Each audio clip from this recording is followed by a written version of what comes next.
Pour mon trading de CFD, je veux une plateforme différente. Des graphiques personnalisables, une exécution rapide, des spreads serrés, avec un acteur reconnu présent en France. Trader différemment avec CMC Markets.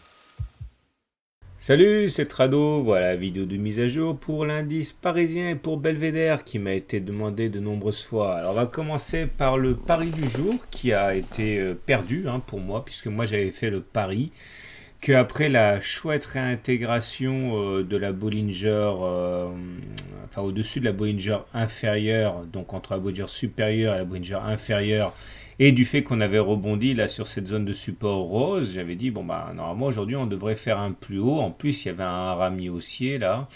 Et bon, force est de constater que eh bien, la hausse, le marché n'en a pas voulu. Bien au contraire, on enchaîne une nouvelle séance de baisse très marquée avec près de 1,3% perdu. Et au pire de la séance, on a même abandonné près de 1,8%. Et on enfonce cette zone de support là, ce qui est assez inquiétant. Pour différentes raisons. Tout d'abord parce que eh bien, on se retrouve en dessous de la Bollinger inférieure. Et j'avais expliqué les raisons qui m'avaient fait anticiper la réintégration des Bollinger hier. C'est parce qu'au moment où il y a eu cette clôture hors des Bollinger, c'était séance du 8 juillet, la Bollinger supérieure et la Bollinger inférieure ne divergeaient pas. Or là, regardez, on a une nouvelle clôture en dehors de la Bollinger. Mais par contre, la Bollinger inférieure et la Bollinger supérieure divergent. Donc là, c'est un tout autre son de cloche. Et dans ce genre de situation, on a plus d'un cas sur deux de faire une nouvelle clôture en dehors des Bollinger demain. Alors, si on jette un coup d'œil aux indicateurs techniques, on voit qu'effectivement, là, pas grand-chose de neuf par rapport à hier, mais bon, c'est pas du tout en situation d'amélioration. Le stochastique est toujours en dessous de 20, donc normalement, on n'est pas censé acheter. Le MACD est toujours négatif en dessous de son signal, ça montre bien la tendance négative en cours. Le momentum est négatif, c'est pas bon. Le CCI est toujours en dessous de moins 100, c'est pas bon du tout. Le Trix, j'en ai déjà beaucoup parlé, mais bon, il est sous son signal négatif, c'est pas bon. Puis regardez, il y a une hausse des volumes depuis 3 jours. Ok, par rapport à ce qui s'est passé le 7 juillet par exemple.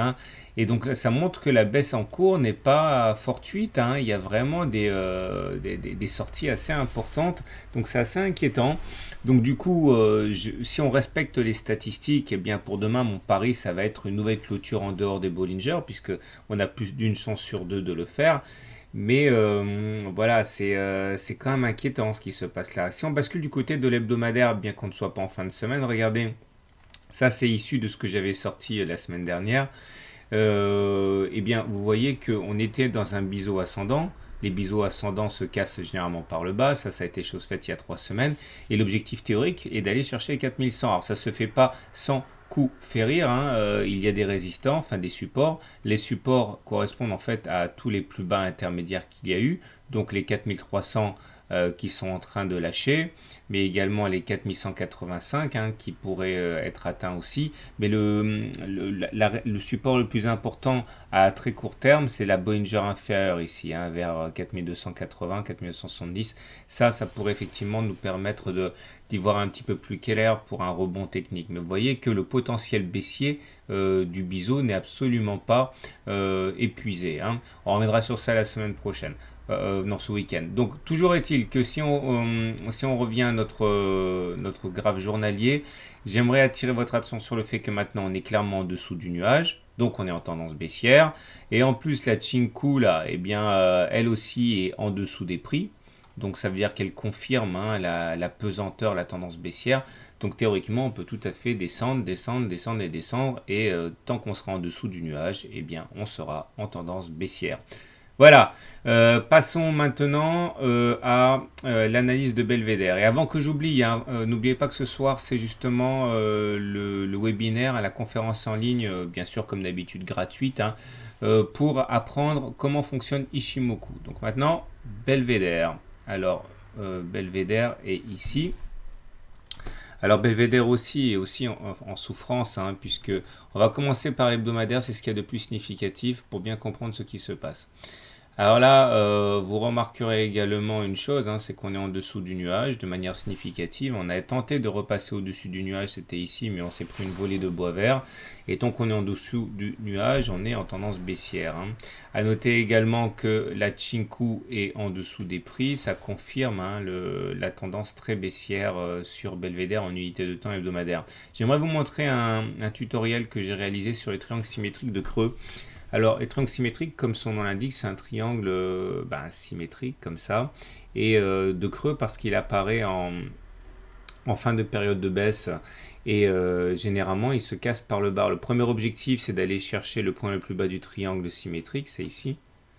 Et la deuxième façon de trouver l'objectif, qui est beaucoup plus ambitieux, bon, plus rarement atteint, mais qui est aussi un trade souvent joué par les analystes techniques, hein. Vous prenez la hauteur de la première oscillation complète, vous la reportez en dessus du point de cassure, ça vous donne l'objectif hein, reporté ici, le segment mauve. Alors, si on utilise cette règle sur le triangle creux orange, là, vous voyez que le premier objectif hein, serait d'aller chercher le point le plus bas du triangle, donc ici vers les 6,88, bon 6,9 euros, mais on peut même envisager en cas de cassure de cet objectif d'aller chercher les 3,5 euros, correspondant en fait à la hauteur de la première oscillation complète en rouge, reportée en dessous du point de cassure, puisque bon, là encore, la sortie s'est faite de manière classique, puisque c'est bien un triangle symétrique de creux, il arrive après une période de baisse, ça doit généralement sortir par le bas, c'est sorti par le bas.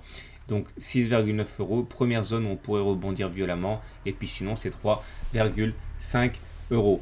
Alors là aussi, ce qui est pas bon, c'est qu'on est en dessous de la Bollinger inférieure. Voilà la Bollinger inférieure, voilà la Bollinger supérieure. Vous voyez bien qu'on est en dessous et qu'en plus la Bollinger supérieure et la Bollinger inférieure divergent. Donc si on devait clôturer sur les niveaux actuels, mais on n'est pas vendredi, hein, on est simplement jeudi, et bien normalement la semaine prochaine on devrait avoir également une clôture en dessous de la Bollinger inférieure. Voilà, bon, c'est pas très gai. En journalier, j'ai envie de dire que on est sur une zone de support. Regardez, celle-là a été cassée, mais les plus bas du 25 juillet et du début juillet, ça correspond à une zone de support et bienvenue. On est en train de rebondir dessus, donc ça c'est pas mal. On a aussi un gros support ici, hein, aux alentours des plus bas du 2 et 3 juillet. Ça nous amènerait à un support sur les 7,1, 6,9 euros. C'est un petit peu, on retrouve un petit peu ce qu'on a dit précédemment. Bon, maintenant, si on veut vraiment terminer sur une super bonne nouvelle, enfin rassurante du moins, il faut basculer en mensuel sur les unités très longues. Là, vous voyez qu'on est sur des supports très importants. Les cours ne sont pas allés en dessous de ce niveau-là, des 7,1, 6,9, 7,1 en gros, hein, depuis décembre 2000. Et regardez, hein, je vais zoomer un petit peu. Bon, en gros, les plus bas étaient là, vers 6,8, 6,5, 6,8 et puis ces zones n'ont jamais été cassées hein, depuis. Donc on est vraiment sur un méga support. Ça peut rassurer un petit peu les détenteurs de Belvédère. Hein. On est vraiment sur des niveaux bas tout à fait historiques. Et tant qu'on ne casse pas cette zone hein, représentée par le support en pointillé noir, eh bien quelque part on peut tout à fait envisager de rebondir comme à chaque fois qu'on est venu le toucher. Voilà, je vous souhaite une bonne soirée, de bons trades et je vous dis à tout à l'heure pour le webinaire consacré à Ichimoku. N'hésitez pas, vous pouvez encore vous inscrire.